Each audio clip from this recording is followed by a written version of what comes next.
Back in 2018 we planned a trip to Grand Manan, but we found little information about the island. However, we found this one story about a place that can only be accessed during low tide. That was auspicious enough and we had to go there. Welcome to our escapades. Ursula is the navigator, my name is Dieter and I'm the wheelman. It was early August and a heat wave blanketed the Maritimes with temperatures between 28 and 30 degrees Celsius. About 130 kilometers before we reached the ferry, we spent the night at a truck stop. On all our travels, we were never disappointed with the food in truck stop diners.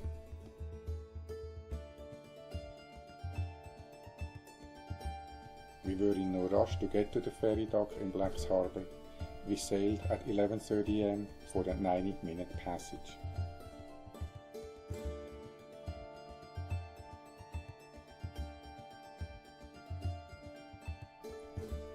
Captain's announcement: whales on the starboard side. We read that August is the best time for whale watching in the Bay of Fundy. The thick fog was hanging over the island. We didn't think much of it and were in for an unexpected surprise. Let's have a quick look at the map of Grand Manan. We arrived here at the ferry terminal. The lighthouse in the north is the long 80-point lighthouse. The Anchorage Provincial Park Campground is about 16 kilometers from the ferry dock. The lighthouse in the south is the Southwest Head Lighthouse. South of Grand Manan are two other islands, Ross Island and Whitehead Island. That was where all the magic happened. We'll talk about them in the second half of the video.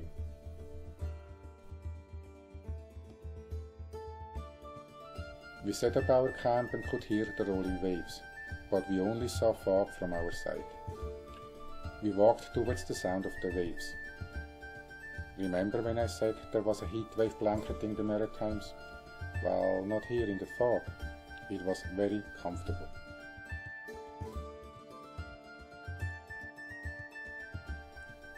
Now that the camp is set up and we stretched our legs, let's start the story on the northern tip of the island, at the long 80 point.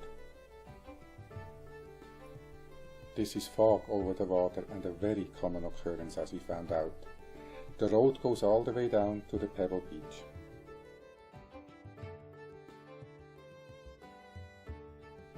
Back up the beach road, we followed the trail to Thomas B. Monroe Memorial Shoreline Nature Preserve. High on top of the cliffs, it turned out to be an excellent location for whale watching.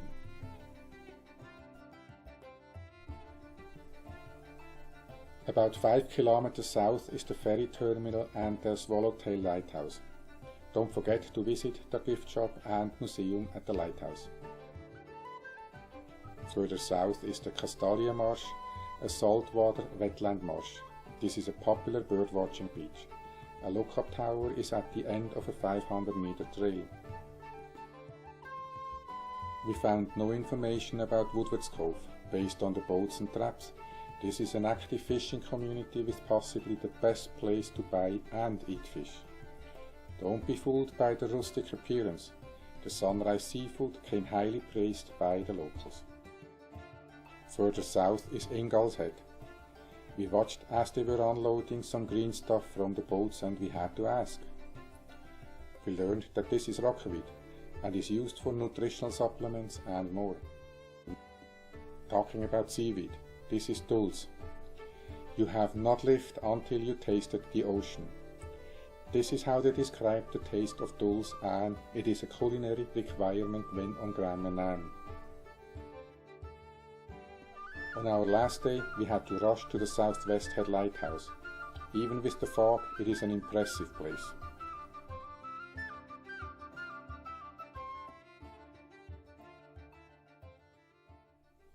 This is the road to the much anticipated Ross Island. The water depth between high and low tide is about 5 meters. Grand Manan is at the entrance of the Bay of Fundy, which is known for extreme tides. I was checking the road conditions before entering the passage, and off we went. The road is not maintained and the 4-wheel drive with good ground clearance is highly recommended. It is 4 kilometers to the southern tip, passing through untouched wilderness. Nobody lives on Ross Island. Instead of driving, you can hike there, but be aware of the tide schedules, you will get stranded.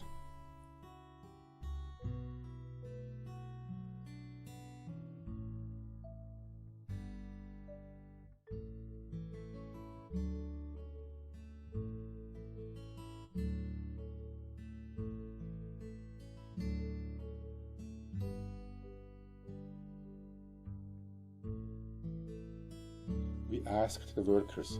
They are harvesting rockweed during low tide. They were on a tight schedule for obvious reasons. On the west side of the island is the abandoned Grand Harbour Lighthouse. When I was reading about the lighthouse, I learned that the first permanent settlement took place here on Ross Island before Grand Manan.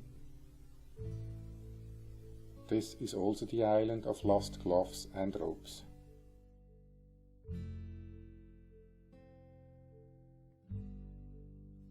High tide waits for nobody. Time to go back. What an amazing place. We parked the jeep, grabbed the bicycles and took the ferry to Whitehead Island. Off we go for the 20-minute ferry ride.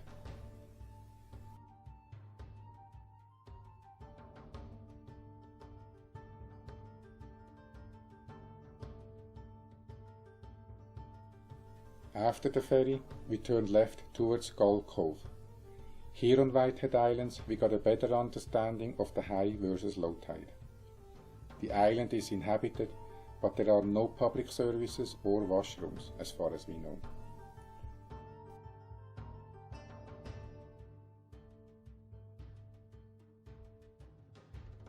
Taking our bikes was an excellent choice. We could stop anywhere and spend as much time as we needed. This is the small harbour at Gull Cove. No fog meant it was hot. The few trees at Gull Cove gave us some relief from the heat and a chance to eat our sandwiches.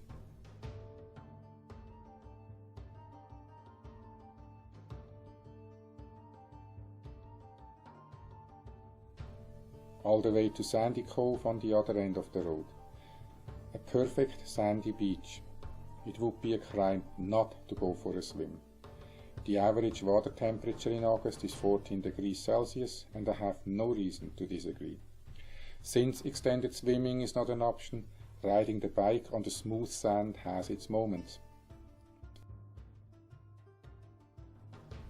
And then the fog rushed in on the ground first. Then the wall followed. Like flipping a switch, the heat was gone.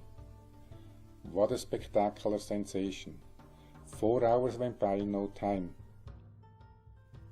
On the way back to the ferry, we investigated the foghorn and the Long Point Lighthouse. The foghorns are extremely loud and every lighthouse on Grand Manan has one. We could hear them all over the island.